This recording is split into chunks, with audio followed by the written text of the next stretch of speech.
Hello అందరికీ welcome back to our channel. అందరికీ ముందుగా వినాయక చవితి శుభాకాంక్షలు. ఇంకా వినాయక చవితి అంటేనే తాలికల పాయసం అనమాట, ఉండ్రాళ్ళు.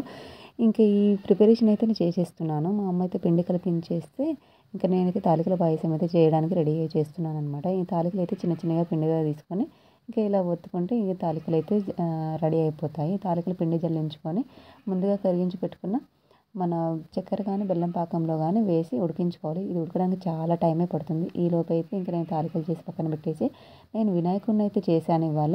ఇంకా మా వాళ్ళైతే కొనుక్కొద్దాము అని చెప్పేసి అనుకుంటే ఇంకా ఫుల్ వర్షం పడుతుంది కదా, మార్నింగ్ నుంచి అసలు బయటకు వెళ్ళడానికి కూడా వీల్లేదనమాట. ఎందుకులే ఇంకా వర్షంలో బయటకు వెళ్ళడం, మట్టి తీసుకొస్తే నేనే చేస్తాను నాన్న అని చెప్పేసి అంటే మా నాన్న మట్టి అయితే తీసుకొచ్చాడు.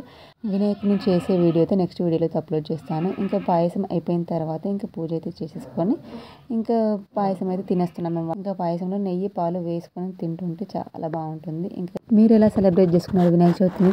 కమెంట్ సెక్షన్లో కమెంట్ చేయండి. వీడియో నచ్చితే లైక్ చేయండి, సబ్స్క్రైబ్ చేసుకోండి.